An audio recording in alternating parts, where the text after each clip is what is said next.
Bienvenue à la Voix des Pions. On va vous faire une nouvelle émission. Cette fois-ci, on va vous parler des nouveautés de fin d'année. On va voir du coup les jeux qu'on attend, les jeux qu'on espère, du coup les jeux qu'on a déjà joués et qu'on peut vous recommander.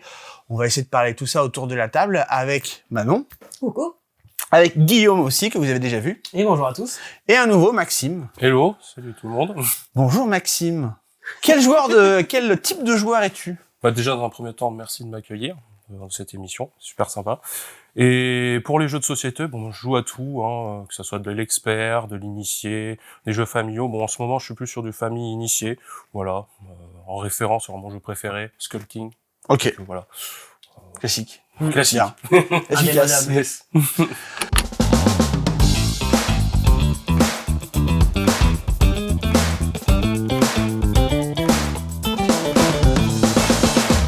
On va faire un listing de jeux qu'on attend pour la fin d'année et on va commencer tout de suite par l'un des jeux les plus attendus dans le milieu du jeu. Du coup, on enfonce un peu des portes ouvertes avec ce jeu, mais d'un côté, ce serait difficile de pas en parler dans les jeux qu'on attend pour la fin d'année. On va commencer par Tech Time. Et c'est Guillaume qui va nous en parler. Ouais. Alors, je vais vous parler de Tech Time. Donc, Tech Time, c'est le prochain jeu de la maison d'édition Libellude, qui a fait Harmonise, Dixit, etc. Un éditeur très qualitatif. Et donc, Tech Time, ça va être un jeu coopératif. Et dans ce jeu coopératif, le principe, ça va être qu'on va traverser différents mondes, qui vont être différents challenges, qui seront répartis dans différentes enveloppes. Et dans chaque enveloppe, on va avoir un nouveau défi, avec toujours le même principe, c'est qu'on va se retrouver face à un petit plateau qui représente une horloge, et on va avoir des cartes de deux couleurs, des cartes noires et des cartes blanches, qui vont de 1 à 12 dans les deux couleurs, et on va avoir une distribution qui va se faire au chaque début de tour. On va distribuer toutes les cartes, on va distribuer un certain nombre de cartes, en fonction du nombre de joueurs, à chaque joueur, et on va devoir réussir à poser les cartes dans un ordre croissant autour de l'horloge. L'horloge est divisée en différentes cases, et on va additionner les valeurs de ces cartes quand on va tout révéler. Et le twist, c'est qu'on n'a pas le droit de communiquer pendant qu'on joue. On va devoir poser nos cartes, pour la plupart face cachée. On aura l'opportunité de mettre certaines cartes face visible grâce à des indices, mais notre but, ça va être à chaque fois de réussir à tout simplement à poser ces cartes-là, et quand on va révéler, il faut qu'on ait les valeurs qui soient dans l'ordre croissant. Ça, c'est le pitch de base, et après, l'avantage, c'est qu'avec toutes les enveloppes, on va avoir des nouvelles règles, des nouvelles contraintes au fur et à mesure du jeu. On doit en fait réparer le temps, et en fait, il y a 40 horloges dans le jeu au total, sachant qu'il y a une enveloppe mystère à la fin avec un truc en plus, du coup. C'est assez cool. Alors, éditorialement, c'est incroyable. C'est Libellude encore une fois. Il y a des reliures dorées sur les cartes et tout. Enfin, franchement, tout ça pour un prix assez canon en plus. Et ouais, c'est un peu une évidence, clairement. De toute façon, tout le monde y a joué autour de la table. Exactement. Ok. Ouais, moi aussi, c'était une évidence. Personnellement, j'ai testé, comme toi, à Parthenay. Ils avaient mis une ambiance pour faire les 2 premiers niveaux. Rien à dire, un peu comme Bombbuster l'année dernière. Pour moi, c'est quelque chose qu'on attend. En tout cas, pareil dans mon groupe de joueurs. Donc voilà. L'autre truc qui est cool aussi, c'est que, désolé, je te coupe peut-être, mais c'est qu'en fait, les parties, elles durent vraiment genre 5 minutes. Ouais. Donc, même si on se rate, c'est pas grave, on enchaîne. On a envie de continuer. Là, par exemple, moi, je l'ai testé aussi à Parthenay. Il y a que toi qui es un rebelle. Tu l'as testé à Vichy. Ouais. Mais, et du coup, j'ai testé avec 2 personnes que je connaissais pas et une personne que je connaissais. Et c'est pas grave, tout de suite, l'ambiance s'est créée autour de la table et on a pu enchaîner les parties pour réussir à valider l'émission. Et vraiment, c'était... Ouais, ça a gros goût de reviens-y avec des petites parties courtes. Il y a un feeling très The Crew pour se contester. Vraiment, c'est les petites parties en 5 minutes. Des fois, ça rate. On se dit, c'est pas grave, on recommence. Du coup, on a envie de retenter plusieurs fois. C'est assez addictif et ça fonctionne bien. Et vraiment, c'est une évidence. On sait que c'est le jeu. Même Asmodée, il croit à 400% parce que ils y croient vraiment énormément. Et je pense qu'entre le succès de Tech Time cette année, le succès de Bombbuster l'année dernière, je pense qu'on va se taper beaucoup de jeux coopératifs à communication limitée avec la campagne dans les temps à venir. Il y a Eternal Deck qu'on va parler aussi du coup après, qui est un peu dans ce style-là. Je pense que des jeux un peu dans ce style-là vont vraiment en avoir pas mal dans l'avenir. On s'est déjà tapé plein de jeux de pli, on a eu plein de Roll and White. Ouais, là, on a la fin du jeu de pli. Car on arrive vers le bout du bout là. Voilà. Est-ce que vous avez des choses à rajouter sur Tech Time? Hâte qu'ils sortent, rapidement. Bientôt, là. Là, en vrai, le moment où la vidéo apparaît, normalement, dans une semaine, du coup, il apparaît. Donc, à moins qu'il soit repoussé. Donc voilà. Normalement, effectivement, il sort le 3 octobre. J'ai des doutes. C'est le fait qu'il soit repoussé, je pense pas. Je pense qu'ils ont les boîtes. Ils sont prêts à partir. Pour les fêtes. Le jeu suivant, c'est Maxime qui va nous en parler, du coup, d'un jeu de chez Kif Édition. Qui s'appelle Miams. Miams, alors Jules Messot qui est à la barre, il a fait récemment Moustache, on parle du jeu de pli, hein, voilà, à nouveau. Alors il a fait aussi accessoirement Acropolis. Exactement, voilà, ne l'oublions pas. Bon, chaque année, moi j'adore, enfin il y a toujours un jeu de dés qui sort du lot, l'année dernière c'était Pina Colada Race. Bon, cette année, pour moi ça va être Miams. L'an dernier j'avais bien aimé Spot aussi. Spot c'est bien aussi, je suis d'accord. Pour faire simple, on est sur du roll and write. On va dire que notre objectif, ça va être d'essayer d'atteindre 50 points avant les autres. Très simplement, notre but, c'est d'essayer de faire des combinaisons comme un Yams. On est sur un Yams un peu plus, on va dire, multivitaminé. À chaque tour, on va lancer les dés pour faire ces combinaisons avec des fruits. Voilà. Attention, sur les dés, vous allez avoir des croix. Ça a une certaine importance parce que ces croix-là vont permettre aux autres joueurs potentiellement alors sur leur grille, on a chaque combinaison en fait, et ça va permettre potentiellement à chaque joueur d'avancer plus rapidement dans les points qu'ils vont réaliser en fin de partie. Aussi sur les combinaisons qu'on fait, à chaque fois on va essayer, on va gagner en fait des bonus, des petits jetons bonus. Ces jetons-là vont nous permettre d'avoir des dés supplémentaires, d'avoir aussi des étoiles qui nous permettront d'acheter des cartes pour booster nos actions. Voilà, donc moi c'est quelque chose qui me plaît beaucoup en tout cas. Je n'y ai pas joué personnellement et j'attends ça avec impatience bientôt parce que ça va bientôt sortir aussi. J'ai fait une partie à Vichy, c'est extrêmement gratifiant. Il y a tout le temps des bonus, du coup. Et même quand on fait pas des bons jets de dés, on gagne quand même des cartes qui nous donnent des bonus après. Ce qui fait qu'on peut même faire des combos assez improbables vers la fin de la partie et limite faire la moitié de nos points juste, du coup, sur un coup. Enfin, c'est très, très, très tout le temps gratifiant. On a tout le temps des bonus, tout le temps des trucs et tout. Donc c'est assez, c'est plaisant à jouer. On n'a jamais l'impression de faire des mauvais coups, et c'est pour ça c'est assez gratifiant, ça fonctionne bien. Pareil, il y a un petit playmat dans la boîte. Le matériel est assez cool et il s'explique bien. Il est joli. C'est c'est Ben Renaud, l'illustrateur qui a fait Brézage, du coup, et qui est un graphiste en fait à l'origine. Et je trouve qu'il a réussi à faire une bonne DA sur le côté multifruits avec les yeux injectés de sucre. Du coup, c'est assez rigolo. Je suis curieuse de voir en vrai, parce que du coup, en photo, la DA, moi, elle m'a laissé un peu plus froide. Mais c'est rigolo, c'est des fruits, hein, du coup, mais c'est des fruits avec un côté un peu kawaii dans les illustrations. Et en fait, après, quand tu joues, la thématique, tu t'en fous. Mais c'est rigolo, en vrai, c'est rigolo à jouer. Oui, pour surfer sur du Candy Crush, etc., combo, machin, ça éclate, ce genre de trucs. Mais ouais, ce sentiment, je fais toujours des trucs bien. Enfin, je fais toujours un bon coup et dedans et c'est agréable en fait. Mais moi, je n'attendais pas plus que ça et en fait, j'ai vraiment beaucoup aimé. Okay. Je pense en vrai, on fait une partie, on en enchaîne 2-3 parce qu'on veut prendre la revanche parce qu'on a perdu la partie. C'est quelque chose en tout cas. Je pense qu'il y a des combos où si les planètes s'alignent, ça peut vraiment être très violent quoi. Mais c'est très cool. Franchement, Miams, c'est un très bon jeu. Voilà. Le jeu suivant, c'est toujours Maxime qui va nous présenter. Cette fois-ci, un peu plus de plastique et de guéguerre. Donc, on va parler de Petits Soldats, petit jeu, un wargame familial, petite proposition très sympathique pour initier, on va dire, les personnes au wargame. On est à partir de 8 ans, voilà. Même, je pense qu'on peut y jouer avant 8 ans. Moi, ça me plaît beaucoup parce que tout le matériel dans la boîte, surtout, est fait avec un prix relativement accessible. Le but du jeu, ça va être d'essayer. On a un jeu de tir à la corde en fait. Ça va être d'essayer de battre son adversaire pour faire tirer cette corde vers notre côté. À chaque tour, on va pouvoir, dans un premier temps, on va pouvoir déplacer gratuitement un de nos petits soldats. Merci. Et ensuite, on va avoir aussi des petits jetons d'action qui vont nous permettre soit de refaire des déplacements, soit d'activer les pouvoirs de nos petits soldats, parce que on va avoir des pouvoirs différents, ou potentiellement aussi d'attaquer notre adversaire. Alors, ce que j'ai pas dit, c'est que lors des déplacements, on va avoir un petit lacet, en fait, qui va nous permettre de savoir dans quelle distance on va pouvoir se déplacer. Et pareil, lors des attaques, on peut attaquer quand on voit notre adversaire. Mais si on est à la portée de notre adversaire, donc pareil, on a un lacet rouge, on peut potentiellement relancer des dés. Voilà. Notre but, chaque petit personnage aussi va avoir ses points de vie. Moi, c'est quelque chose qui m'attire pas mal aussi, parce que je suis pas trop wargame, Warhammer, faut vraiment travailler dedans, taffer dedans pour accrocher. Donc là, c'est quelque chose qui m'attire beaucoup aussi pour pas les figurines. Exactement. C'est voilà.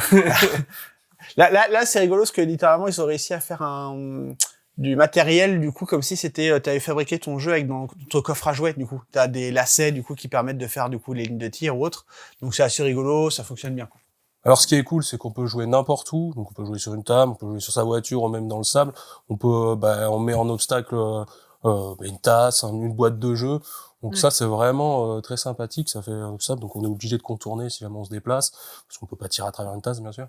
Voilà. Et ça, franchement, moi, je trouve que c'est une proposition très intéressante. Et c'est un peu original. Enfin, c'est un peu rigolo de proposer ça parce que ça sort un peu des sentiers battus, je trouve. Du coup, c'est assez mignon. Et ça, on est vraiment sur du truc ultra familial. Ça marche un peu avec tout le monde. C'est rigolo, quoi. Ouais, puis j'ai vu la boîte. C'est pas une grande boîte, hein. On est sur un truc, c'est format-là, format Sea of Cloud, Kamigawa, tout ça. C'est le même format, ouais. Même, ils peuvent penser directement déjà à des petites extensions pour ajouter des personnages supplémentaires avec des pouvoirs en plus. Moi, je trouve ça très malin parce que ça reprend, en fait, le principe de base. On a beaucoup été, enfants avec nos petits soldats à jouer et machin, et là ils en ont fait un jeu avec des règles, mais on retrouve un peu ce côté ludique, comme tu disais, de pouvoir agencer son champ de bataille comme on veut, quoi. C'est un peu ce côté, ça joue à fond sur ça, sur ce côté nostalgique. Je pense que ça va bien. Il y a des chances que ça marche super bien. C'est rigolo. À mettre avec la musique de Toy Story. Oui. Évidemment. Le jeu suivant, c'est Manon qui va nous le présenter. C'est la suite d'un de tes jeux favoris. Moi, ce que je voulais vous parler du coup de Dorfromantik Sakura. Donc c'est la suite de Dorfromantik, jeu qui était déjà sorti depuis 2 ans maintenant. Certainement. Il a gagné le Spiel il y a 2 ans, je crois. Oui, c'est ça. Je crois que c'est sorti il y a 2 ans. Alors la version Sakura est déjà sortie, pas en français l'année dernière. Là, du coup, elle arrive enfin en français. Ça reprend la mécanique de base. C'est tout simplement un jeu de pose de tuiles. On va prendre des tuiles, on va essayer de faire des territoires pour valider des objectifs. Ce qui est cool, c'est que du coup, c'est évolutif. Donc en fait, au fur et à mesure, on va du coup débloquer des nouvelles tuiles, des nouveaux succès, des petits trucs à réaliser. Parce qu'à la base, c'est un jeu vidéo, Dorfromantik, qui a ce côté succès à débloquer, toujours faire plus grand en plus. Machin. Et là, du coup, j'ai très très hâte du coup de voir ce que ça va donner, parce que du coup, ils ont mis le thème Sakura, donc du coup, les cerisiers japonais, avec un système, si j'ai bien compris, de ressources où on va récupérer des fleurs qu'on pourra dépenser pour récupérer des tuiles. Mais qu'on pourra peut-être utiliser que pour cette partie-là. Donc peut-être il faudra récupérer des fleurs pour récupérer des tuiles pour plus tard. Donc ouais, ça a l'air... Dans tous les cas, moi je l'aurais pris parce que j'aime bien le premier jeu. Mais ouais, j'ai l'impression qu'ils ont réussi à faire un petit truc un peu sympa dessus. Ça va te permettre de renouveler aussi le jeu de base que je pense que tu as terminé pas mal de fois. C'est l'avantage aussi de Dorfromantik, on peut recommencer la campagne. C'est pas un truc qui se fait à usage unique. Et voilà. Le jeu suivant, c'est moi qui vais en parler. Le prochain jeu, c'est un jeu de Rainer Knizia, l'auteur le plus prolifique dans le milieu du jeu de société, du coup, qui existe. Depuis 30 ans, qui a je ne sais plus combien de centaines de jeux à son actif, du coup. Le jeu, c'est Rebirth. Alors, c'est rigolo parce que Rainer Knizia, à une époque, avait la cote. À une époque, il était un peu, il fait un peu toujours les mêmes jeux. Puis là, il revient un peu, le vent en poupe. C'est assez rigolo. Rebirth, on est sur un jeu de plateau avec des règles extrêmement simples. À mon tour, je pioche une tuile. Cette tuile-là, je dois la placer sur le plateau, d'accord ? Soit ça va me permettre de créer des champs du coup alimentaires, du coup, ou des fermes alimentaires ou des fermes d'énergie. Soit ça va me permettre de placer des habitations avec des petits systèmes de majorité. Franchement, mécaniquement, ça invente rien. C'est des mécaniques un peu vues à droite à gauche. C'est très simple à expliquer, très simple à jouer. Mais comme souvent dans les jeux Rainer Knizia, il y a des petites subtilités assez malignes. Le fait qu'on connaît exactement les quantités de chaque tuile. Donc en jeu, on essaie un peu de deviner à chaque fois ce que les autres joueurs ont joué, peuvent continuer à jouer. Un peu à la Shoten Totten. C'est du même auteur, justement. On essaie de deviner qu'est-ce qui reste dans la main de l'adversaire, qu'est-ce que il peut jouer. Si jamais j'essaie de jouer là, est-ce que mon adversaire est dans la capacité de me contrer derrière, ou ainsi de suite. C'est simple, c'est efficace. Il y a 2 plateaux. Il y a un plateau qui représente l'Écosse, qui est le mode de base, avec un système d'objectifs qu'on va piocher, qui rend le jeu un peu plus hasardeux, mais qui sont des objectifs assez simples à faire, un peu comme Aventurier du Rail. Il peut y avoir des sensations où je pioche un objectif, oh bah cool, je l'ai déjà fait, c'est rentable, ça me permet de le récupérer. L'autre plateau, c'est le plateau de l'Irlande. Dans le plateau de l'Irlande, cette fois-ci, les objectifs sont visibles de tout le monde. Et là, c'est un peu plus ardu parce que on va un peu plus se faire la guéguerre pour choper des territoires, un peu plus regarder ce que font les autres. C'est un peu une redite de jeu qu'il avait fait un peu dans le passé, comme Through the Desert, des trucs comme ça. Mais il arrive du coup à faire un jeu simple, efficace, très très beau. La couverture est magnifique. Oui. Et alors, on en a déjà parlé sur des jeux comme Zenith ou autre, mais il y a du rewood aussi dans le jeu. Donc des copeaux de bois compressés pour en faire des pions. Donc la promesse est assez chouette et j'y crois beaucoup. Moi, c'est un jeu que j'aime beaucoup, que j'ai pas mal joué, que j'ai beaucoup fait jouer, qui a très globalement beaucoup été apprécié. Franchement, ça a totalement le calibre pour être un peu sélectionné au Spiel ou un truc comme ça. Enfin, franchement, ce serait pas étonnant qu'il ait au moins une nomination ou une recommandation. Je sais pas s'il gagnera, mais il est tout à fait calibré pour ce style de jeu. C'est vraiment, vraiment très, très bien. Et je pense dans les jeux de fin d'année, ce sera pas trop à rater, quoi. Vous l'avez testé ou vous avez pu voir un petit peu, vous ? Non, je l'ai beaucoup vu tourner en festival, ouais, les tables ne désemplissaient pas, donc c'est que il attire beaucoup. Bah, comme tu l'as dit, déjà la direction artistique est sublime. La couverture, mais c'est... Ouais, franchement, ça fait partie des plus belles couvertures que j'ai vues dans du jeu, hein, vraiment. Et oui, puis après, le fait que ça soit facile à prendre en main, etc., franchement, il y a des chances que ça marche beaucoup. Ouais. On est sur un jeu familial, faut pas s'attendre à de la complexité et de la richesse de jeux experts, mais franchement, il est vraiment très agréable. J'étais très agréablement surpris. Ouais, et même à chaque fois que je l'ai fait jouer, vraiment, ça plaisait quasiment à chaque fois. Du coup, je pense qu'après, ça déplaira peut-être à certains qui vont trouver le côté hasardeux, du coup, du piochage de tuiles ou autre, parce qu'à chaque fois, juste, je pioche une tuile et je dois jouer celle-ci, donc il y en a que ça peut frustrer. Mais ouais, Rebirth, je trouve ça vraiment top. Donc, moi, dans les jeux de fin d'année, c'est un de ceux sur lesquels j'attends le plus, quoi. Plutôt initié, du coup, plutôt expert? Familial. Franchement, c'est familial. Okay. C'est rigolo, c'est Lucky Legend, eux me le présentaient comme initié. Mais, franchement, je lui disais, il n'y a pas plus de règles qu'un Acropolis. Vraiment, c'est très simple à expliquer et tout. Ouais. Je vois pas, pour moi, c'est 100% familial. Ça donne envie de le tester. Ouais, il est top. Et le second jeu que je vais vous parler, c'est un autre jeu de Rainer Knizia, encore une fois. Il a un blocage. Non, en vrai, j'ai un peu une année Rainer Knizia. J'ai envie de redécouvrir ses classiques en ce moment et tout, mais bref. Le prochain jeu, c'est un jeu qui s'appelle Hobbit, une histoire d'un aller et d'un retour, un jeu sur la licence du Seigneur des Anneaux, enfin, plutôt du livre Le Hobbit. Édité par Office Dog, c'est ceux qui avaient sorti en début d'année La Communauté de l'Anneau, un petit jeu de pli coopératif qui a été une belle surprise, déjà en termes de direction artistique et en termes de jeu, c'était quand même vraiment bien fichu. Là, cette fois-ci, c'est un jeu autour du Hobbit qui va s'apparenter à un roll and write un peu évolutif avec des livrets 100% plastifiés où on va écrire dessus. Ça va être un jeu à chaque fois de draft de dés, on va lancer les dés et chaque tour on va récupérer les dés, donc il y a cette interaction indirecte de éviter de choper du coup un dé avant l'autre. L'idée c'est que chacun va reproduire toute l'histoire du Hobbit, du début jusqu'à l'affrontement avec Smaug, et essayer d'être le joueur qui en tirera le plus de bénéfices, le plus de points et ainsi de suite. C'est très mignon en termes d'illustration et franchement c'est un jeu aussi qui est très cool, que j'ai pas testé du tout par contre cette fois-ci, mais franchement j'ai très très très envie d'y jouer quoi. Voilà. Là-dessus, personne n'y a joué, je pense. Ouais. Non, après, c'est Seigneur des Anneaux, ça donne envie, ça retrace l'histoire, comme t'as dit, un peu narratif aussi. Ouais. Et franchement... Puis dans une période où la licence Seigneur des Anneaux a pas été trop épaissorée, tu vois. On a eu beaucoup d'essorage, du coup, sur des licences comme Marvel, comme Star Wars, des trucs comme ça. Là, pour l'instant, c'est cool, Seigneur des Anneaux, c'est pas trop essoré. Ça a été le cas à l'époque où le film Hobbit était sorti, où il y avait plein de jeux Seigneur des Anneaux qui étaient sortis.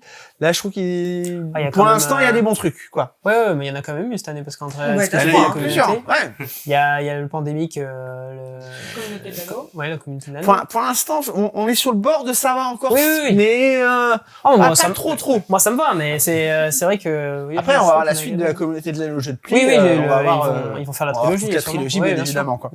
Mais, c'est vrai que la direction artistique, puis moi qui aime bien les roll and write, il m'avait un peu fait de l'œil aussi.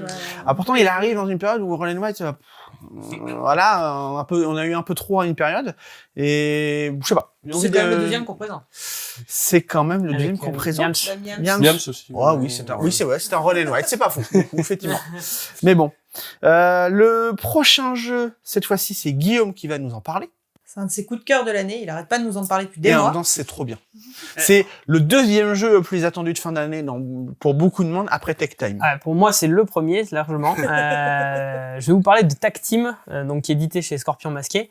Alors, on est sur un jeu qui reprend le principe des auto-battlers. Alors, les auto-battlers, qu'est-ce que c'est pour ceux qui ne connaissent pas? En gros, le principe, c'est qu'on va avoir un deck qu'on va agencer au fur et à mesure de la partie et on va faire des affrontements avec notre adversaire et le but ça va être de dépiler notre deck, donc on va vraiment tirer les cartes une par une et jouer la carte face à la carte de l'adversaire et voir ce qui va se passer. Ça c'est le principe des auto-battlers. On dépile tout notre deck et on voit ce qui se passe. Donc il y a un côté automatique. Mais ce qui est intéressant, du coup, ça va être la construction. Et là, dans Tag Team, ce qui est vachement bien, c'est que le principe, c'est qu'on va avoir une équipe de 2 personnages. Donc on va être sur une thématique un peu jeu de combat, Street Fighter, Tekken, ce genre de choses. En gros, il y a 12 personnages dans la boîte. Et avant de commencer la partie, on va devoir sélectionner 2 personnages pour faire notre équipe. Et on va affronter les deux personnages qui auront été pris par notre adversaire. Le but, ça va être de faire tomber les points de vie d'un des personnages de notre adversaire à 0. Pas les deux, un seul suffit pour gagner la partie.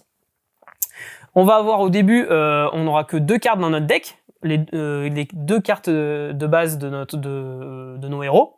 Et en fait, on va faire un premier affrontement, on va dépiler nos cartes. Ok, je joue cette carte, il se passe ça pour moi, toi il se passe ça, très bien. On fait la deuxième, et ensuite, là va venir la chose qui est vachement intéressante, c'est qu'on va avoir un deck à côté qui est composé de toutes les cartes, toutes les techniques en fait de nos 2 personnages, et on va en piocher 3 et sélectionner une des cartes qu'on va mettre dans notre deck. Et ce qui est super intéressant, c'est que notre deck, on va jamais le mélanger. On va insérer les nouvelles cartes à l'endroit de notre choix dans le deck. Et là, c'est là où va résider toute la stratégie, c'est qu'au fur et à mesure des passes où on va s'affronter, au fur et à mesure des rounds, si on veut, eh bien, on va voir comment notre adversaire a composé son deck, et notre but, ça va être d'essayer de s'adapter au mieux à ce que va faire notre adversaire. Et se rappeler aussi ce qu'il fait, parce que voilà. Un exercice de mémoire qui voilà, c'est ça. Et alors, après, tout est dans le jeu de regard, etc. Est-ce que je pense que tu vas me contrer là, donc je vais mettre une carte qui va bien se placer à cet endroit-là, etc. Et c'est trop bien. Les 12 personnages ont vraiment une personnalité chacun, ont des manières de fonctionner qui sont différentes. T'as testé les 12, ouais? Ouais, j'ai testé les 12.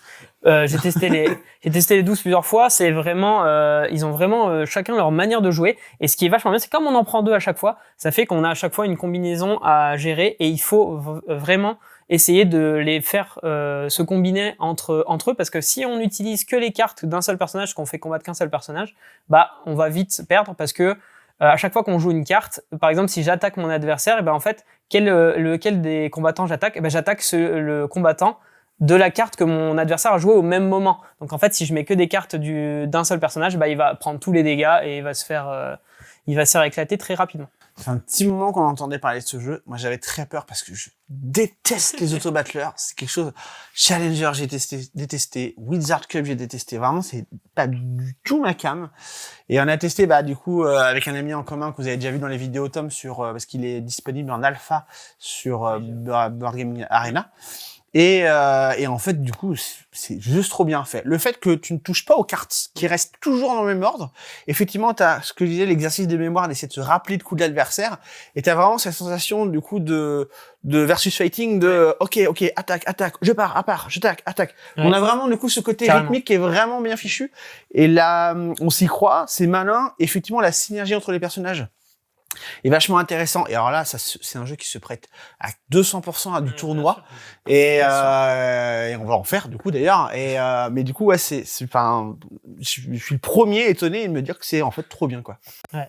Ouais, puis c'est justement quand tu arrives à bien positionner tes cartes, c'est hyper satisfaisant quand tu vois que tu as placé un contre au bon endroit, que tu vas pouvoir rebondir là-dessus et tout, c'est vraiment ou quand tu rates tous tes coups. Et oui, ça arrive aussi. Oui, c'est ça, il y a aussi ce côté-là un peu je sais pas, on peut retrouver un peu cette sensation comme dans un Colt Express où quand on a commencé à mettre des cartes et au final ça se passe pas comme prévu. C'est un peu ce genre de Colt Express. On les vend pas à des Challenger, à des Colt Express. Oui, mais voilà, c'est un peu c'est un peu cette sensation, si on retrouve cette sensation là quoi. Des fois ça se passe pas comme on a prévu quoi. De mon côté, moi... T'as pas regardé, non? J'ai regardé un petit peu. Ouais. On entend beaucoup parler aussi sur les réseaux. Ouais. Donc, moi, pareil, Challenger, Colt Express, c'est pas ma cam. Je me sens moi seule. Mais ton explication, ça donne vraiment envie. Et même format tournoi, C'est ça va donner franchement vraiment très quelque bien chose. fichu et ouais. Donc voilà, à tester. Le jeu suivant, c'est moi qui vais en parler encore, tiens. C'est un jeu de chez Blue Cocker, un jeu qui s'appelle Les Derniers Droïdes, avec une couverture incroyable de Anne Hetzig, celle qui a illustré notamment les Welcome to Your Perfect Home, les Honey-Buzz et tout. C'est une illustratrice que j'adore. Et la couverture, ça interpelle tout le monde s'arrête devant parce qu'elle est vraiment magnifique. On a très envie d'y jouer. Souvent, hein, la promesse d'une belle couverture fait un peu peur parce qu'on a peur d'être déçu du jeu derrière. Ça a été un peu ce que j'avais peur du coup sur les derniers droïdes. C'est pour ça que j'ai voulu tester à Vichy et ça a été une super bonne surprise. On est sur un jeu, on va dire un peu à la vibe du coup effectivement d'un Seven Wonders. On va drafter entre guillemets des cartes, mais pas exactement. Le draft est un peu différent. Je vais revenir là-dessus. Et après, c'est la collection de cartes qui va rapporter des points de différentes manières, avec des bons petits combos. La petite particularité, c'est qu'on va jouer avec la boîte qui va être au centre de la table. Dans cette boîte-là, à chaque fois, elle va tourner, d'accord? En fonction de comment elle tourne, si jamais il y a un paquet de cartes qui se trouve face à nous, je vais piocher 2 cartes, d'accord? Et ces 2 cartes-là, je vais en garder une pour moi et je vais devoir en refiler une, soit à mon voisin de gauche, soit à mon voisin de droite. Le truc, c'est que si jamais vous jouez à 4 joueurs, vous jouez en équipe. Et que un tour sur 2, vous allez soit devoir trouver une carte pour aider votre coéquipier, soit donner une carte pour emmerder votre adversaire. En plus de ça, à la fin de la partie, quand on joue en équipe, c'est uniquement le score le plus petit des 2 membres de l'équipe qui va compter. Donc, faut pas non plus faire des combos de fou, du coup, et faire 150 points si au final, votre coéquipier a 3 points. Ça demande de bien optimiser, de bien regarder, donc il y a une interaction directe qui est très très très forte. Toutes les cartes, pareil, sont magnifiques. Les règles sont pas forcément très compliquées en plus de ça. Et alors, j'ai testé qu'à 4. J'avais un peu peur du syndrome de ça a l'air bien que à 4. Je n'ai pas joué à d'autres configurations. L'éditeur m'a assuré que le 3 joueurs, c'était sa configuration favorite. Il n'y a pas de système de mode d'équipe. Mais j'ai quand même envie de le tester dans d'autres configurations. Mais sans cette promesse de l'auteur, j'aurais quand même dû... j'ai envie de me dire que c'est un jeu spécial que pour 4. Mais bon, ça a l'air bien quand même en dessous. 2 à la limite, quoi. Ou 2, ouais. Mais le mode en équipe le côté, est tellement... ouais, le côté interaction tellement avec son trop bien, quoi. Ouais. C'est... alors, Zénith est bien à 2 et à 4, mais ce côté équipe est vraiment très plaisant, là, très satisfaisant. Tu y as joué aussi, ouais. ça? Ouais, j'y ai joué à Toulouse et vraiment, moi j'ai trouvé ça très sympa. C'est assez original ce système, ouais, quand je vais vraiment devoir essayer de monter une stratégie. Et en même temps, faut vraiment regarder ce que font les autres, que ça soit adversaire ou coéquipier, puisque vraiment faut faire en fonction. Si on voit parce qu'il y a plusieurs stratégies, plusieurs axes, on va dire, à développer. Et si on voit qu'on part sur un axe, il faut que en face ça fasse pas pareil, sinon ça va être compliqué parce qu'on sait qu'il va nous refiler que les mauvaises cartes pour pas aller dans notre sens, etc. Et en plus, moi j'aime bien la thématique, je trouve ça sympa, l'espèce de les petits droïdes là qui sont un peu chancelants là, les droïdes un peu ménagers machin, et c'est assez rigolo, quoi. Puis il y a le côté aussi que quand on te refile une carte, même si jamais c'est une carte qui t'intéresse pas, tu peux toujours la défausser pour récupérer les matériaux. C'est ça. Et du coup, t'as jamais de mauvais coups entre guillemets, t'as quand même des trucs un peu à faire, même s'il y a des coups mieux que d'autres, mais il est cool. Enfin, franchement, je trouve que ça a été une belle surprise et content parce que vraiment peur d'être déçu à cause d'une DA incroyable, quoi. Et ouais, du coup, il est vraiment très cool. Moi, j'ai beaucoup aimé. Et pareil, encore une fois, c'est un jeu qui sortira pas cher. Excusez-moi. Ah, pas cher. On sent vraiment que les éditeurs ont essayé de tirer les prix vers le bas et c'est bien. Et ouais, franchement, c'est cool. Moi, ce mode équipe m'a attiré beaucoup, en tout cas sur ce que j'ai vu. Après, je crois, en temps, c'est court aussi. C'est reste 3 quarts d'heure, voilà. Donc, 1 heure si tu joues avec certaines personnes, mais voilà. Oui, voilà. Donc, si ça très peut bien. communiquer beaucoup si vraiment on met du temps à se décider qu'est-ce qu'on fait, monter une stratégie, mais ça ne dépassera pas trop l'heure. Hein. Ouais. L'iconographie est claire, pas trop. Ouais, franchement, ouais. Voilà. Les illustrations. Le jeu d'après, c'est moi une fois de plus. Du coup, c'est un jeu de chez Matago. C'est moi qui avais la plus grande liste. Du coup, désolé. Attends, c'est toi qui étais à Vichy. Je revenais de Vichy, donc forcément, voilà. T'as la tête pleine. Le prochain jeu, du coup, effectivement, c'est un jeu qui s'appelle Truc en stock. Un jeu d'ambiance de chez Matago. La particularité, c'est un jeu où on va avoir des anneaux au milieu, d'accord? Il y a un anneau qui va représenter des caractéristiques, d'autres qui va représenter un mot et d'autres qui va représenter un contexte. Un joueur, le maître de jeu, va piocher une carte contexte, une carte mot, une carte caractéristique, d'accord? Par exemple, ça peut être le mot, un mot en 2 syllabes et, par exemple, caractéristique, un truc qu'on trouve à l'école, d'accord? Je vais avoir des trucs dans les mains, donc des objets, d'accord? Donc des cartes avec des objets. Et si jamais, du coup, j'ai un mot en 2 syllabes, je vais le mettre dans l'anneau 2 syllabes. Si jamais j'ai un objet que je peux trouver à l'école, je vais le mettre dans l'anneau de l'école. Et si jamais j'ai un mot de 2 syllabes on trouve à l'école, je vais le mettre dans l'anneau qui est partagé entre les deux, d'accord? L'objectif, c'est quoi? Les autres joueurs, qui ne sont pas les maîtres de jeu, vont avoir des cartes en main. Le but de ces joueurs-là, c'est coopératif, c'est de réussir à se débarrasser de toutes leurs cartes en main. Ces joueurs-là vont communiquer et essayer de deviner quels sont les 3 contextes, caractéristiques et mots qui sont au centre de la table. Ils vont jouer les cartes à l'intérieur d'un anneau. Si jamais ils l'ont bien placé, et du coup on la laisse et ils en repiochent une autre et il faut vider le paquet. Si par contre ils l'ont pas bien placé, dans ce cas-là, du coup, moi en tant que maître de jeu, je vais jouer une carte en plus pour leur donner un indice et essayer de les aiguiller pour qu'ils comprennent le contexte. Bien évidemment, j'ai pas le droit de parler. C'est assez simple, c'est un jeu de, du coup, il faut essayer de parler sans parler, il faut essayer de faire transmettre des informations sans communiquer. Ça fonctionne très bien, c'est drôle, parce que, en fait, c'est très subjectif, clairement, hein. Il y a des trucs, on n'a pas, pourquoi ça a rien à foutre là, du coup, ou autre. Mais, c'est un jeu d'ambiance qui est assez fun, qui prend un peu la tête quand même, hein. Du coup, c'est une charge mentale, des fois, d'essayer de comprendre un peu ce que, d'essayer de dire l'autre. Mais, en jeu d'ambiance, je trouvais ça très, très, très bien, quoi. Tu as joué, toi? Il me semble que j'y avais joué, mais alors il y a un moment, parce que tu avais une version anglaise. Ouais, qui s'appelait Things in Rings. Things in Rings, ouais. Ça me dit quelque chose, c'est pour ça, mais après, ça a l'air d'être très sympa. Je pense que ça peut mettre une bonne ambiance à la table. Si, y a, comme tu dis, c'est toujours ce fameux truc du mais pourquoi ça va là, etc. J'aurais pas du tout mis ça, etc.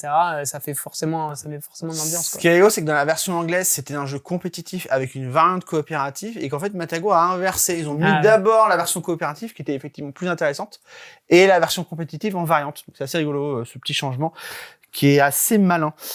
Et fini de parler pour moi tout de suite, en tout cas, pour les 3 prochains jeux, c'est Manon qui va passer au jeu suivant, un jeu qui est encore une suite d'un jeu qu'on avait déjà eu cette année. J'ai un problème avec les suites, moi. Voilà, j'hésitais entre vous présenter des suites, vous présenter des extensions qui vont sortir, parce qu'il y en a quelques-unes qui ont l'air assez cool aussi, qui font envie. Là, du coup, c'était Medical Mysteries. Il y a un Medical Mysteries New York qui est sorti cette année. En gros, l'idée, c'est que vous gérez des urgences. Donc, le premier, c'est vous gérez les urgences de New York. Là, du coup, ça va être vous gérez les urgences de Miami. Et du coup, vous avez des patients qui arrivent. Et du coup, faut que j'arrête de dire du coup. Vous allez... Je confirme. Sale type de langage. Ouais, saleté. C'est peut-être un diagnostic à faire. Vous allez du coup devoir diagnostiquer vos patients. Vous allez avoir plein d'infos, plein de trucs. Il a de la fièvre. Voilà. Et du coup, vous allez choisir ce que vous allez faire pour le soigner. Et au bout de 3 actions, le temps passe et du coup, votre patient peut aller mieux ou un peu moins bien. Et du coup, il va falloir réagir pour faire les trucs. Et j'avais vraiment beaucoup aimé la première boîte avec les 4 premiers scénarios. Donc là, j'ai très très hâte de voir la deuxième boîte avec les 4 nouveaux scénarios.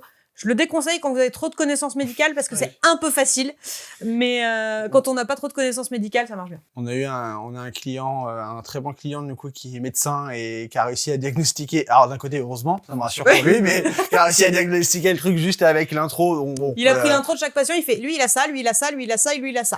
Alors pas les 4, mais en tout cas les 2 premiers, parce qu'il y en a où il y a des informations. Non, il y a des informations après dans les 2 derniers qu'on a plus tard, mais alors dans le prochain Miami, du coup, il me semble avoir entendu dire qu'il y a un scénario à un moment donné où on est aux urgences, il y aura plusieurs malades en même temps à gérer. Donc il y aura des choix à faire, peut-être un peu moraux, mais bref, ça a l'air assez cool. Toujours Manon, tu nous parles d'un jeu encore une fois narratif. Ouais, j'ai un problème aussi avec les jeux narratifs.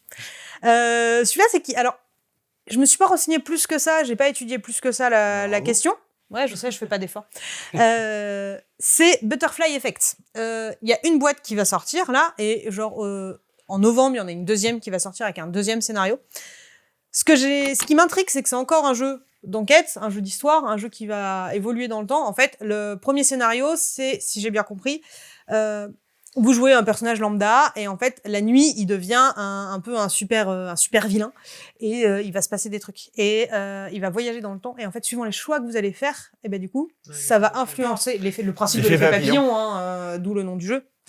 Ça va influencer ce qui va se passer. Si j'ai bien compris, le premier scénario, il y a 7 fins possibles en fonction des choix et des choses que vous allez faire. Le deuxième scénario, apparemment, est plus court.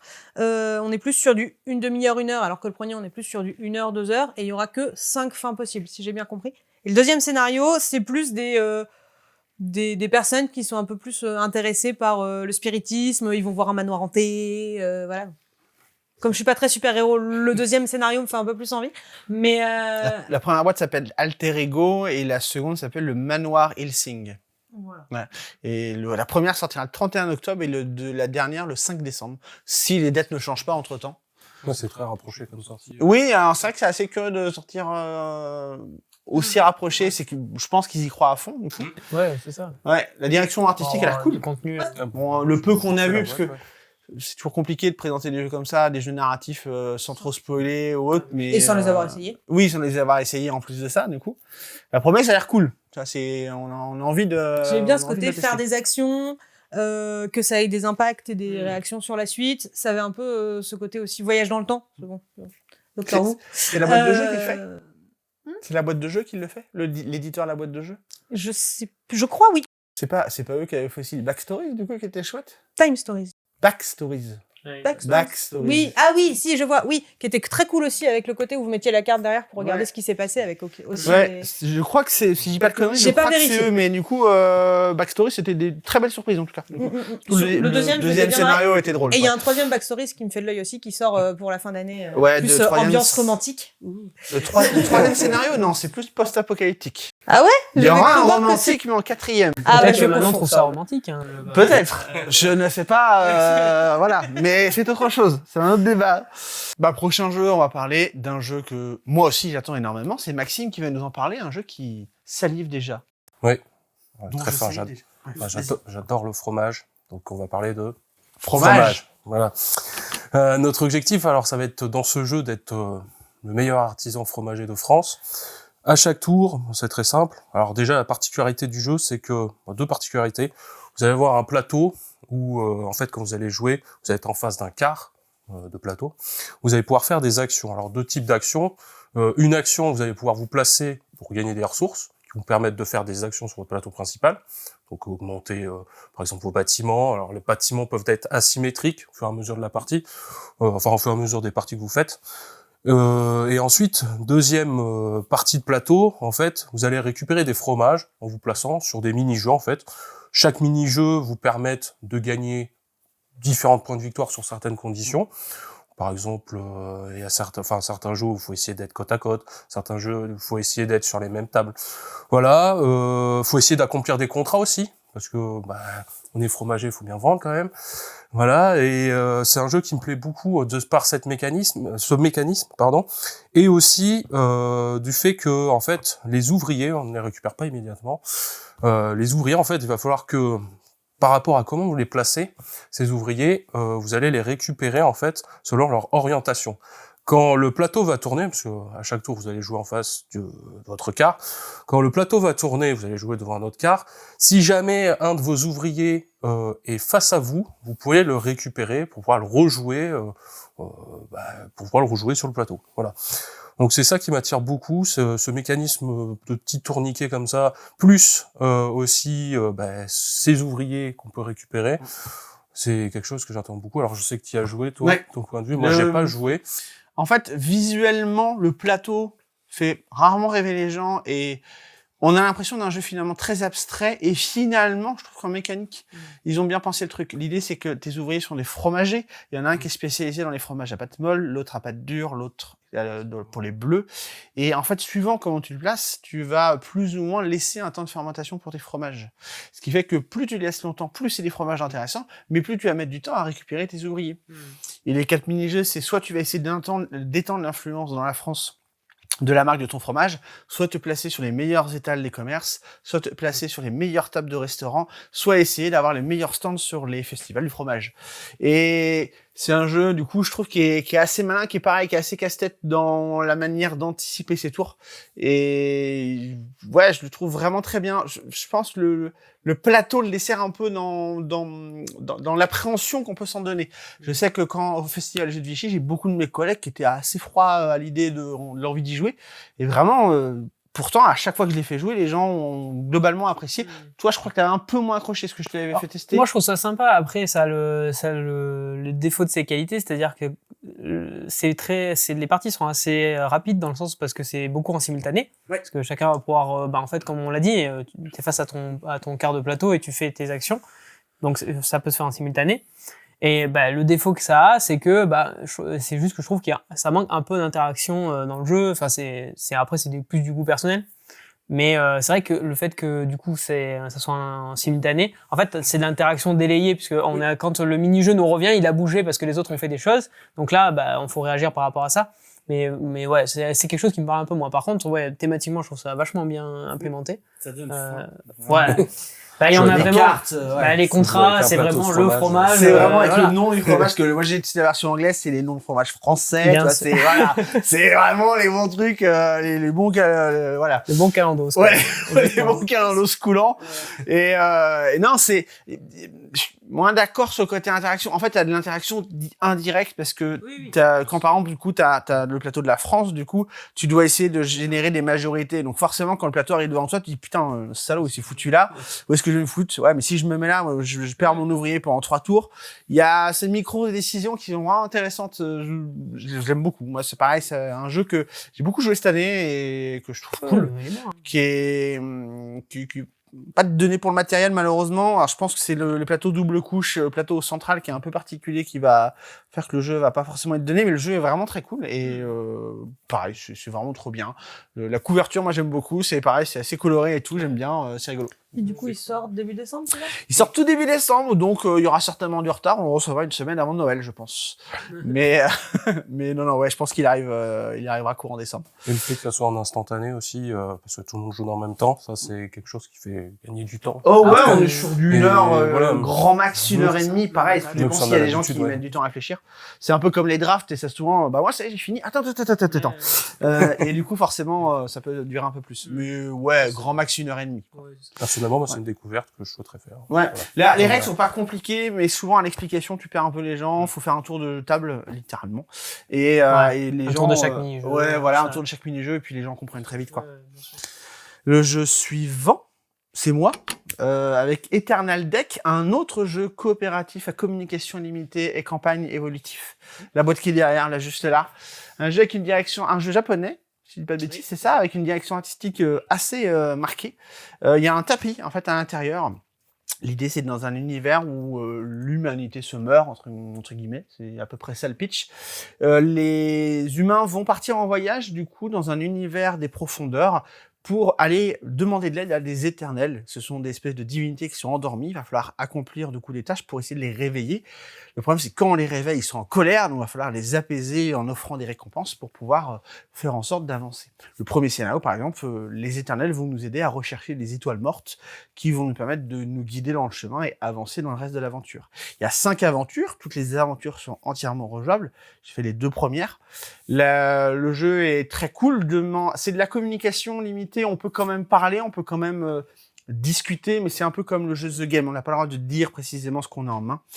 L'idée, c'est qu'on a plusieurs pistes. Et dans le premier scénario, par exemple, il y a une piste où pour aller rejoindre un éternel, il faut gravir une montagne. Il faut jouer les cartes par ordre croissant. Il y en a un, il faut descendre dans la cave. Il faut jouer les cartes par ordre décroissant. Et ainsi de suite. Dans le jeu, il y a pas mal de cartes et pas mal de scénarios, justement, qui vont permettre de renouveler tout ça. On peut recommencer l'histoire en faisant des aventures plus complexes, plus poussées. La direction artistique est chouette. L'histoire est vraiment intéressante quand même. Le petit défaut que je lui dirais, surtout les règles pas super bien écrites. La première fois que je l'ai expliqué, ça a été un peu du coup un calvaire pour moi-même réussir du coup à me mettre dans mes pensées, clarifier les règles du coup dans ma tête et l'expliquer. Alors moi j'avais lu les règles en anglais, Pixie Game avait annoncé qu'ils amélioraient les règles en français, ce qui est moyennement le cas, mais elles sont mieux quand même. J'ai relu les règles en français derrière parce que c'était disponible sur le site de Pixie Game. Les règles sont compréhensibles quand même, et j'exagère en disant que c'est une purge à lire, mais c'est pas les meilleures règles que j'ai vues. Après, vous verrez plein de vidéos sur Internet de gens qui expliquent les règles et qui vous permettront d'y accéder, parce que finalement, les règles sont simples. Et pour l'avoir refait expliquer il y a pas très longtemps, quand on faisait une animation en bar, je l'ai expliqué, les gens ont compris très bien, parce que les règles étaient maintenant claires dans ma tête, et ça a été quand même plus facile à expliquer et à jouer. Et le jeu est chouette, il y a du challenge, j'ai beaucoup aimé, franchement, et puis la direction artistique est vraiment incroyable dans le jeu, et ouais, j'aime beaucoup. Toi, pareil, t'avais testé? Ouais, j'avais testé. Un truc que t'as pas dit, que je trouve que j'ai trouvé vraiment sympa, c'est le système où on va récupérer les decks des éternels. Quand on va réussir à remplir un de leurs défis, on va pouvoir, la personne qui finit le défi, me semble, récupère l'entièreté des cartes, voilà, de l'éternel, qui vont venir constituer, agrandir son paquet. Et c'est vachement important parce qu'en fait, au fur et à mesure, on va jouer des cartes, on va perdre ces cartes, et si on n'a plus de cartes, on va perdre la partie. Ouais. Et du coup, il faut arriver à ce que chacun récupère un peu un éternel pour récupérer des cartes et pouvoir continuer et arriver jusqu'à l'objectif. Ça, j'ai trouvé ça assez sympa. Le premier scénario, ouais, on est vraiment, la difficulté, c'est vraiment le début de la partie. Faut réussir à organiser pour que tout le monde récupère une carte, enfin, tout le monde réveille chacun leur tour un éternel. Une fois qu'on a fait ça, en général, après, ça coule un peu plus tout seul. Dans les scénarios suivants, il y a d'autres contraintes qui vont ajouter d'autres difficultés et qui vont rendre la tâche un peu plus ardue. Mais effectivement, ce système est assez bien pensé, du coup. Mais par contre, c'est pareil, à chaque fois qu'on réveille un éternel, il est énervé, il va nous mettre une restriction dans la tronche qui va vraiment être compliquée à gérer. Et après, ce que j'avais un peu moins aimé, mais après c'est peut-être l'effet aussi un peu festival, c'est que je trouvais que c'était pas extrêmement clair. Et après j'ai vu qu'il y avait d'autres retours là-dessus sur la partie communication, de savoir qu'est-ce que tu peux dire, pas dire, etc. Ouais, et ça, apparemment c'est un peu le défaut qu'on peut avoir sur le jeu. Le jeu a été pensé comme un jeu où normalement les joueurs ne parlent pas, d'accord. Et la seule manière de donner des infos, c'est de mettre des marqueurs sur la table. Le jeu a été pensé comme ça. Je pense que après des retours de jeu, du coup, c'était très très difficile et très compliqué parce qu'en fait c'est marqué dans la règle. C'est une variante de jeu, mais ils disent que le jeu a été pensé comme ça à l'origine. Et dans la règle, c'est marqué qu'on peut pas dire ce qu'on a en main, mais on peut dire si on peut jouer à un endroit sans dire exactement la valeur. Enfin, en fait, finalement, on peut dire beaucoup de choses et ça devient un peu plus simple quand même. C'est pas totalement clair, effectivement, là-dessus, je suis un peu d'accord. Mais je pense qu'il faut quand même découvrir le jeu en parlant un peu. Mais très vite, quand on commence à maîtriser un peu le jeu, je pense qu'il faut faire la variante qui a été pensée à l'origine, où on peut pas du tout communiquer, et je pense que ça donne l'intérêt. Mais ça devient vraiment très dur, par contre. Ouais, ça devient vraiment très dur. Et pareil, des pions imprimés, des cartes, des tapis, il sera 30 balles. Donc franchement, il est très très très quali. D'autres petits points noirs, c'est un calvaire de trier les cartes. Quand on veut changer de scénario, dire, putain, c'est où déjà les cartes et tout. Donc, bon, voilà, le petit point noir, c'est un peu ça, entre guillemets. Mais par contre, c'est vraiment très bien, c'est une belle proposition et j'ai vraiment beaucoup aimé dans ce jeu cette année. Manon, tu vas nous parler, cette fois-ci, d'un jeu pour les tout petits. Oui. On va passer à du jeu enfant. Moi, je vais vous parler de Sai Sai. C'est un jeu à partir de 5 ans. En fait, j'ai eu la chance de pouvoir voir la boîte parce que l'auteur est passé en surprise à la boutique. Du coup, j'ai pu voir le jeu et tester un petit peu. En gros, l'idée, c'est la transhumance, je crois, des moutons. C'est, vous savez, quand on bouge les troupeaux d'un point A à un point B suivant les saisons. Et en gros, le principe, c'est ça. Donc, on va avoir un plateau au milieu creusé. On va chacun avoir des plateaux en pente comme ça. Et on a notre petit troupeau de moutons. Et du coup, on va lancer les dés. Ça va faire 2 couleurs. Et on va du coup devoir déplacer des moutons de ces couleurs-là. Et un peu comme les jeux à pièces. Les pousse-pousse, ouais, du coup. Ouais, les jeux à pièces des fêtes foraines, là, vous savez. Hop, vous avez poussé, mais du coup, ça va pas forcément tous bouger comme vous voulez. Et faut réussir à emmener ces moutons dans la boîte au milieu. Ce qui est cool aussi, c'est que il y a plusieurs variantes. Il y a dans votre plateau penché, il va y avoir des variantes, il va y avoir des obstacles, il va y avoir des trucs qui peuvent changer, donc c'est assez cool. Des plateaux asymétriques, ouais. Des plateaux asymétriques. Et il y a 2 variantes de règles aussi. Vous avez la variante de la mamie mouton, où du coup, il faut toujours qu'elle soit un peu devant le troupeau. Et vous avez aussi la variante avec les bébés, enfants, ouais. Les agneaux. Non, agneaux. Si, agneaux. Désolée, des fois je bug. Les agneaux, du coup, faut toujours qu'ils soient collés à une brebis de la même couleur. Donc du coup, il y a toujours ce côté de, on va pousser et ben ça va pas comme vous voulez, bah ouais, mais il faut se débrouiller. Et non, c'est assez chouette. Et du coup, il est passé en soirée à l'entrejeu hier où je faisais une soirée et les gens qui l'ont testé ont vraiment bien apprécié. Ouais, cas, les retours qu'ils m'en est ont passé à la fait, boutique il y a pas trop longtemps, c'était une jolie surprise. Surtout qu'en plus on a bien aimé son jeu, heureusement. Bah ouais. Mais On en non, aurait pas parlé. le jeu a l'air rigolo. Moi je l'ai pas testé, mais le jeu a l'air rigolo. Du coup en tout cas, en jeu enfant, dans les propositions faites cette année, c'est un peu cool. Ouais. En autre jeu enfant, t'as aussi un jeu cette fois-ci chez Gigamic. C'est ça. Chez Gigamic, du coup, bon, celui-là, je crois qu'il va être un peu plus abordé d'une façon générale, parce que j'ai vu pas mal de retours, ne serait-ce que parce que le matériel fait envie. En gros, c'est archéo, vous jouez des archéologues, vous avez du coup, vous allez creuser avec une magnifique pelle ventouse, donc en fait, il y a tout un système où vous allez appuyer sur pour faire appel d'air, en fait, hop, pour enlever les pièces, pour creuser la terre. Et en fait, suivant la pièce que vous enlevez, du coup, bah, soit il y a rien, il se passe rien, soit il y a des cailloux, ah bah, vous allez casser des pelles, c'est pas cool. Mais si vous avez une brouette, on a toujours besoin d'une brouette pour un bon plan, vous allez du coup pouvoir récupérer les cailloux et ne pas casser vos pelles. Donc il y a toujours ce côté-là, et l'idée c'est de creuser pour récupérer du coup des morceaux de squelettes, voilà, des fossiles, pour reconstituer les squelettes, récupérer un œuf avec des étoiles au fond, et on va essayer comme ça d'avoir le plus d'étoiles possible. C'est un jeu coopératif, accessoirement. J'avais oublié de le dire. Mais déjà, le matériel a l'air assez cool, et la mécanique... Et puis, il y a une brouette, moi j'aime bien. Il y a une petite ventouse sur la pelle, du coup, effectivement, pour choper les trucs, c'est assez rigolo. Ça a l'air rigolo à jouer, ouais. Je suis assez curieuse de le tester. En jeu enfant, moi j'ai vu aussi chez Djeco, comment il s'appelle déjà, Caballo. C'est un jeu de course hippique. Chacun va avoir son propre cheval, et l'idée c'est qu'il faut arriver au bout, hein, c'est une course classique. Le truc, c'est un jeu pour 5 ans, soit du coup je vais au trot, je vais lancer des dés et je vais avancer lentement, d'accord, mais au passage je vais pouvoir récupérer des carottes. Soit je vais au galop. Si je vais au galop, je vais beaucoup plus vite, mais mon cheval va plus facilement s'épuiser, donc il va falloir que je dépense des carottes. Le problème, c'est que si jamais je vais trop souvent au galop et que je n'ai pas assez de carottes pour rassasier mon cheval, je vais revenir en arrière. Ça va devoir faire travailler les enfants un peu sur la frustration. Mais c'est assez rigolo ce côté de, allez, je tente le coup d'y aller au galop, ou ainsi de suite.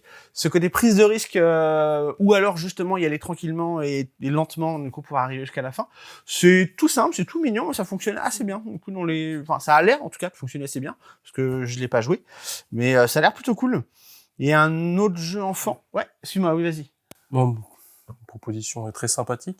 Bon, c'est vrai que dans les jeux enfants, on est un petit peu moins personnellement amené à jouer sur les jeux enfants, enfin un peu moins maintenant. C'est vrai que j'ai beaucoup retenu Archéo. Bon, je reviens dessus vite fait. Ouais. Aussi Ouais, parce que on a enchaîné vite, mais c'est pour ça que je parce faisais que si je connais l'auteur aussi quand j'étais sur Bressuire, et franchement sa proposition est très sympathique. Thomas Favrelière. C'est le même auteur que Moonshine. Exactement. Voilà, Synchro. Il avait fait Kitsu, pardon.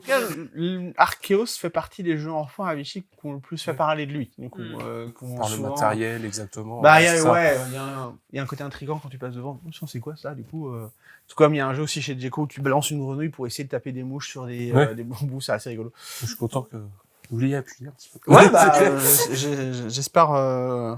j'espère beaucoup de succès. Et un dernier jeu enfant que j'ai vu, du coup, à Vichy, qui a l'air cool, c'est l'arbre aux 3 élixirs. C'est un jeu où il va falloir essayer de grimper dans un arbre, d'accord ? En fait, on a un plateau qui est penché comme ça, du coup, un peu à la manière d'un colline au feu follet. Et à chaque fois, l'enfant va décider de choisir sur quelle branche il va grimper, d'accord ?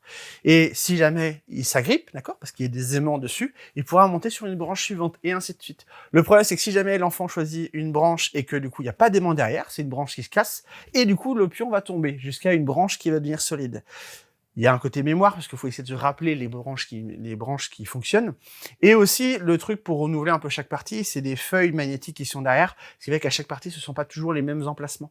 C'est juste un point encore et une mémoire pour enfants, qui est très chouette, avec vraiment des très belles illustrations. Oui, j'ai vu les illustres, ouais. Ça a l'air chouette. Et puis bon, moi, Stop encore, j'adore. Ouais, c'est plutôt cool, c'est simple. C'est marqué 5 ans, mais honnêtement, je pense qu'à 4, c'est largement possible. C'est édité chez Nathan, et voilà. Ça, c'était un tour rapide sur des jeux enfants qu'on a assez cool cette année. Tous à partir de 5 ans, en fait, et avec pas mal de dex, j'ai l'impression. Pas mal de dextérité, j'ai l'impression. Il y a beaucoup de jeux. Le problème des jeux, il y a souvent des propositions de jeux à 2 ans, mais c'est compliqué de renouveler les jeux à 2 ans ou 3 ans, parce que Forcément, c'est plus limité du coup pour les mécaniques à cet âge-là et c'est difficile de renouveler un peu le genre en dessous de 5 ans malheureusement. Il y a toujours des classiques qui fonctionnent très bien comme des Little Coopération et compagnie et voilà. Après les marmots, on va passer sur des jeux un peu plus joueurs du coup, sur un peu plus pour les poilus. Voilà. Chips. Le jeu suivant, c'est Guillaume qui va nous le présenter, un jeu de chez Aléa avec un auteur assez connu dans le milieu. Oui, je vais vous parler des Druides d'Edora. Donc, c'est le prochain jeu de Stefan Feld. Stefan Feld, auteur très connu pour les châteaux de Bourgogne, Trajan, Marrakech ou le dernier en date, Civolution. Dans les Druides d'Edora, le principe, c'est que vous allez être, comme son nom l'indique, un druide qui va partir en forêt et qui va tout simplement réaliser ses tâches de druide, que ce soit aller ramasser des plantes pour préparer des potions. On va, au fur et à mesure de notre chemin dans la forêt, on va pouvoir aussi ériger des dolmens, des menhirs, etc. C'est un jeu de placement de dés, chose qu'on retrouve très souvent dans les jeux de Stefan Feld. Et ce que j'ai trouvé vachement sympathique dans ce jeu, c'est que on va au fur et à mesure, donc on a un petit druide qu'on va déplacer sur un plateau avec différentes cases qui représentent la forêt. Et en fait, quand on arrive dans une nouvelle clairière, on va devoir poser un de nos dés avec une valeur et réaliser l'action de la case sur laquelle on se pose.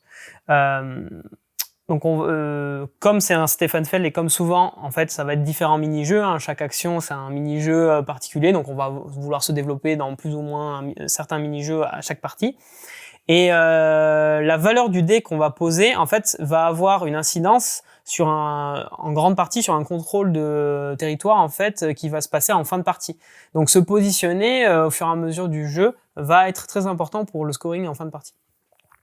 Et ça, pour le coup, c'est quelque chose que on retrouve pas si souvent que ça chez Stefan Feld, et je trouve qu'il l'a vachement bien fait, parce que c'est pas obligatoire, c'est-à-dire que c'est pas parce qu'on n'a pas beaucoup de territoire qu'on va pas marquer de points, parce qu'en fait, comme j'ai dit, c'est des mini-jeux, donc il y a plein de choses, il y a plein d'axes possibles, et mais je trouve que c'est une originalité assez sympa sur ce coup-là.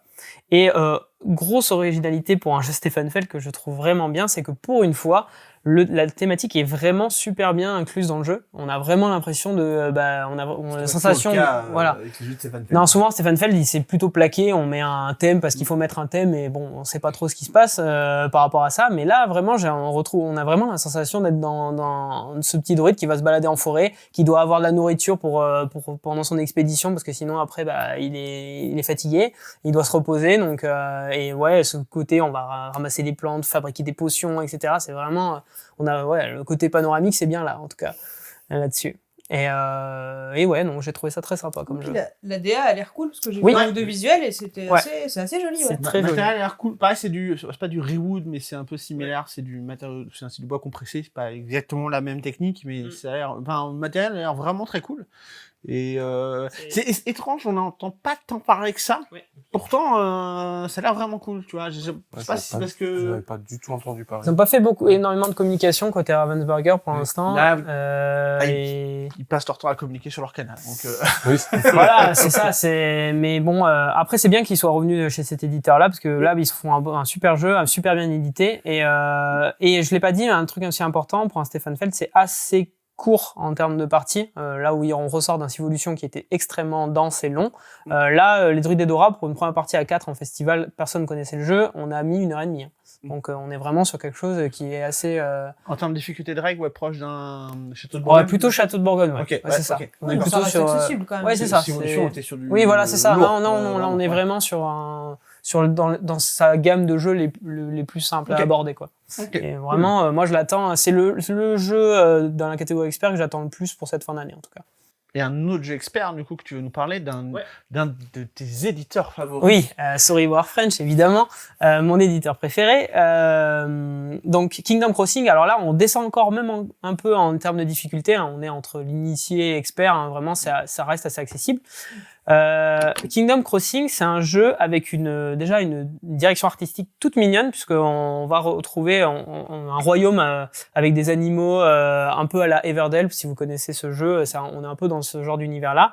Et en gros, on est mandaté par la reine du royaume, qui est la reine des castors, pour reconstruire le royaume. Et le jeu a la grosse particularité qu'en fait, il est basé sur la problématique des 7 ponts, qui est une problématique mathématique dans une ville où il y a de Königsberg, où il y a 7 ponts. Et le principe, c'est que on ne peut pas, en partant d'un point, pour revenir à un point de départ, on ne peut pas traverser une seule fois les 7 ponts. C'est impossible. Voilà, c'est un problème mathématique. Et en fait, le jeu repart de cette problématique-là dans sa mécanique, dans le sens où pendant chaque manche, vous allez devoir traverser uniquement une seule fois les ponts pour aller faire vos actions dans les différentes zones. Et du coup, vous allez devoir anticiper vos déplacements, faire en sorte de bien planifier pour pouvoir ne pas se retrouver bloqué, ne pas pouvoir aller dans la zone qu'on souhaite au moment où vous veut le faire. Et globalement, ce que vous allez faire, c'est quand vous allez aller dans une zone, vous allez pouvoir réaliser les actions de la guilde des animaux de cette région en particulier, qui va vous permettre de récupérer, d'améliorer votre mécanique personnelle avec un tableau de cartes où on va venir insérer des cartes au fur et à mesure pour améliorer des revenus, etc., construire des bâtiments. Et voilà. En termes de mécanique, derrière, on a ce système de moteur qu'on va mettre en place, de tableau building, etc. C'est assez classique à ce niveau-là. Mais oui, il y a cette problématique vraiment de déplacement qui est vraiment l'originalité du jeu et qui va faire un peu des nœuds au cerveau pour essayer d'optimiser tout ça, quoi. Ouais, c'est cool. Et à l'origine, nous, on a fait une moitié de partie. Et après, ça date, c'était en mars, je crois. Donc, ouais, c'est ça. Et à l'origine, c'est rigolo parce que du coup, c'est adapté d'un problème des ponts de Kingsberg, c'est ça? Königsberg. Et du coup, à l'origine, le prototype a été amené comme vraiment un jeu sur cette ville. Ouais. Donc, du coup, Pays de l'Est et tout, c'était un peu particulier. C'est Sorry War French qui a dit non, mais on va mettre des animaux mignons. Ouais, voilà. Ça va passer un peu mieux. Ça aurait été un peu austère. Ouais. Voilà. Ouais. Non, et puis pareil, alors là, ouais, gros matos. Pour le prix, enfin, franchement, ils ont. Sorry War French. Oui, on est très fan, on a compris. Et, ouais, en général, en termes d'édition, c'est. Tu disais Pardon? De quoi? Tu disais quoi? Sorry War French. Ah oui, c'est bien ce qui me semblait. Ils ont l'habitude de faire des boîtes vraiment avec un matos super bien produit, en général même avec un prix assez assez honnête. Il est à moins de 40 €. Il y a des plateaux double couche, des pions imprimés, Même le design est super beau. Ouais. J'ai regardé. J'ai juste regardé la couverture avant de venir. Ça, c'est leur illustrateur interne, David Sibon. Il fait un travail formidable à chaque fois. C'est le même illustrateur qui travaille sur tous les jeux sur Warframe. Je crois pas qu'ils aient fait d'exception. Si, mais très peu pour des jeux un peu plus confidentiel entre guillemets, mais ça fait un moment que maintenant c'est lui qui est aux manettes et en plus il arrive à se renouveler, il a différents styles et vraiment c'est à chaque fois bluffant quoi ce qu'il arrive à faire. C'est ça, c'est qu'on a du mal à croire que c'est le même illustrateur c'est ça, à chaque fois. Ouais. Il fait plein de choses. Toujours dans la catégorie expert, mais cette fois c'est Maxime qui va nous présenter Tessoros pour commencer. Donc on est sur Cédric Millet. C'est un jeu à 1 à 4 joueurs, donc un mode solo. C'est l'auteur de Behind en particulier. Voilà. Alors, rien à voir par contre. Voilà. Et c'est c'est son premier gros jeu expert qui sort bientôt là, en octobre. On est sur on est des chercheurs d'épaves à la recherche de trésors disparus, engloutis en fait. Une thématique très bien ancrée. On a 3 saisons, 9 manches, où notre objectif ça va être d'essayer de se développer pour marquer un maximum de points de victoire. Moi, ce qui m'attire beaucoup dans ce jeu, c'est du placement d'ouvriers, comme Fromage, j'aime beaucoup le placement d'ouvriers. Et on a surtout la gestion financière qui est très très intéressante parce que dans la phase de finance, c'est-à-dire on va récupérer les revenus, on va devoir en fait placer nos finances sur 5 catégories différentes. Donc la recherche, tout ce qui est recrutement, et ensuite il va falloir essayer de faire tout ça. On va faire une phase de placement d'ouvriers sur les 3 saisons, donc 3 fois 3 placements d'ouvriers. Donc on va placer nos ouvriers, on va sur 10 zones différentes, voilà. Donc il y a quand même beaucoup de stratégies potentielles dans le jeu. Je suis plus trop un gros joueur d'expert, mais c'est une proposition qui m'attire beaucoup du fait de on va dire, des nombreuses stratégies qu'il peut proposer. En tout cas, c'est une proposition très intéressante. Voilà, et la thématique très intéressante aussi, et le design que je trouve vraiment très très très très joli. Enfin, la couverture est jolie. Édité par Super Meeple, c'est ça. Exactement. Tu t'y as joué toi, du coup ? Ouais, moi j'ai pu y jouer. C'est un jeu qui est, comme tu disais, qui est vraiment thématiquement très ancré. C'est le plus gros jeu dont on va vous parler aujourd'hui. Hein. C'est vraiment, là, on est vraiment sur un très gros jeu. Il y a beaucoup de règles. Heureusement, comme la thématique est bien ancrée, ça permet de les assimiler un peu plus facilement, mais on est sur un gros jeu qui va durer longtemps, donc il faut le savoir avant de s'y engager. Mais par contre, après, ouais, c'est assez sympa. On sent que c'est son premier jeu dans le sens où vraiment, là, il a voulu mettre toutes les idées qu'il avait sur cette thématique, essayer d'en faire, de faire tout s'imbriquer. Il y a pas l'épuration là, il y a pas d'épuration là. On met tout ce qu'on peut, toutes les idées qu'il a eues, que ça soit, on va avoir son équipement, va falloir prendre son équipement dans son bateau quand on va partir à la chasse, au trésor, etc. Enfin, si on l'a oublié, il va falloir revenir au port, etc. Il y a toute une gestion par rapport à ça, ou se le faire livrer. Enfin, il y a payer les ouvriers, enfin payer leur salaire, les faire évoluer aussi. Il allait au bout de ce qu'il voulait, le gars. Ouais, c'est ça. Là, je pense qu'il a eu assez carte blanche sur ce qu'il pouvait mettre dans le jeu et il est allé à fond, quoi. Vraiment, là-dessus, c'est quelque chose à jouer, ouais. Mais c'est une bonne expérience. Il y a des choses qui sont originales. C'est pas qu'un placement d'ouvrier de plus. Il y a des choses quand même qui sont un peu particulières. Donc bon, à voir. En tout cas, moi, c'est quelque chose que j'attends avec. Ça sort en début octobre, si je dis pas de bêtises. Normalement, c'est ça, c'est tout début octobre. Ça arrive bientôt. Et on va clôturer ce palmarès des jeux qu'on attend, ou en tout cas, du coup, ou aussi qu'on vous recommande, parce qu'on les a pas forcément tous testés, avec cette fois-ci une extension d'un des meilleurs jeux experts sortis l'année dernière. Avec un petit peu de règles aussi. Oh, franchement, oui, ça va. Bien sûr, mais c'est pareil qu'un Ark Nova, à peu près, tu vois. Donc l'extension de SETI Agent Spatial qui va bien compléter le jeu, qui va rajouter pas mal de choses.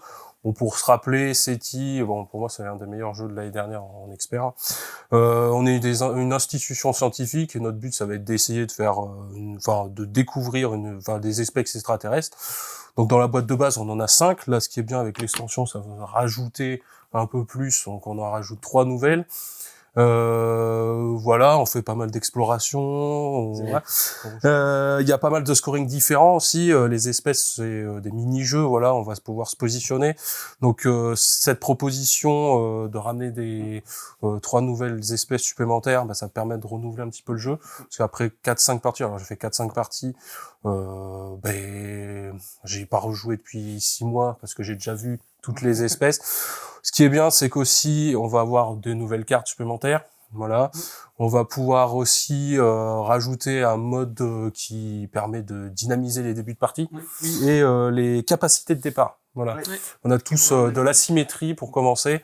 Donc ça va faire quand même pas mal bouger les choses. Il me semble que l'auteur a vraiment questionné un peu les joueurs sur Board Game Geek en disant qu'est-ce que vous attendez dans l'extension ?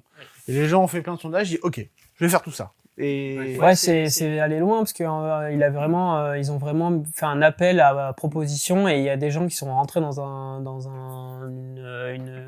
groupement de personnes qui voulaient apporter des idées au jeu et qui ont fait des tests, etc. Il est vraiment allé questionner la communauté pour ça, même s'il avait des idées en plus à ajouter. Et là, on retrouve un peu ce qu'il y a ce qui s'est passé dans quelques jeux experts comme Terraforming Mars avec Prélude ou pareil dans Underwater Cities aussi où il y a eu dans l'extension pareil un mode pour accélérer la partie. Là, ça va être la même chose. On va carrément perdre une manche entière. Il y aura une manche en moins parce qu'avant on jouait 5 manches, là maintenant on en jouera que 4 normalement. C'est un peu le principal reproche qui pourrait être fait au jeu ça peut être un peu long et effectivement je pense qu'il a trouvé une solution pour raccourcir un peu. C'est ça, d'où le fait avec le départ boosté et les capacités particulières qui vont dynamiser ça et de toute façon SETI c'est un super jeu, thématiquement c'est super, ça s'ancre vraiment dans la réalité pour le coup, SETI c'est vraiment un domaine de recherche, la seule partie qui est extrapolée c'est le fait quand on trouve les espèces d'aliens, mais après tout le reste, les cartes sont vraiment, il y a du détail dessus. SETI, là, les cartes sont relues par des personnes qui travaillent dans le milieu spatial. Donc c'est vraiment c'est vraiment là-dessus, c'est vraiment super si vous êtes intéressé par cette thématique-là et que vous n'avez pas encore eu la chance de tester SETI, vraiment allez-y quoi, parce que c'est... L'auteur est très passionné, parce que son autre jeu qu'il a sorti, alors qui va sortir en français d'ailleurs en fin d'année, c'est Galileo Galilei, donc on est vraiment il est passionné par l'espace, par ce domaine-là, ça se sent, hein, du coup, et SETI c'est canon comme jeu, c'est vraiment extraordinaire, et puis ça a une présence sur la table, dans le plateau et tout, c'est vraiment trop bien. Grosse table. Oui, bien sûr. Ça prend un peu de la place, on est d'accord. Mais c'est magnifique, quand il faut déployer le système solaire sur la table, forcément, ça prend de la place. Et pour moi, je pense que ça va être une extension indispensable. Ouais, voilà. Il y a des chances. Alors, je suis pas trop extension, personnellement. C'est vrai que quand j'achète une extension, elle reste dans l'étagère. Je pense qu'elle va tourner quand même. Ouais, c'est une extension de correction, quoi. Exactement. Il y a un peu ce système-là, quoi. Un peu comme prévu avec Terraforming Mars. C'était que ça, c'est effectivement le genre d'extension de... Ça aurait été un peu pensé avant, ça aurait été directement dans le jeu, mais voilà. Du coup, effectivement, ça va devenir un peu un indispensable dans les... Enfin, en tout cas, les extensions dont on peut difficilement se passer après, quoi. Et je pense pas qu'il rajoute tant de règles que ça. Je pense que ça va être un peu vite assimilé avec, quoi. Avant de clôturer, est-ce qu'il y avait des choses que vous vouliez dire, rajouter sur cette fin d'année, sur cette année qui s'est passée rapidement? À mentionner quand même, Manon l'a dit rapidement, mais en termes d'extension, il va y avoir pas mal de choses. Si vous avez beaucoup aimé des jeux comme Château Combo, Faraway, Zenith, Duel pour la Terre du Milieu, Taichi, Captain Flip, il va y avoir de l'extension là-dessus qui va arriver prochainement, que ce soit sur la fin d'année ou début 2026. Et attendez-vous à ce qu'il y ait des choses qui soient vraiment vraiment sympas aussi de ce côté-là. C'est la mode des petites extensions dans les boosters. C'est super bien. C'est très bien parce que c'est on va te proposer un petit complément sans forcément être des grosses extensions. À 5-6 €, ça prend pas trop de place dans la boîte, ça modifie pas complètement le jeu.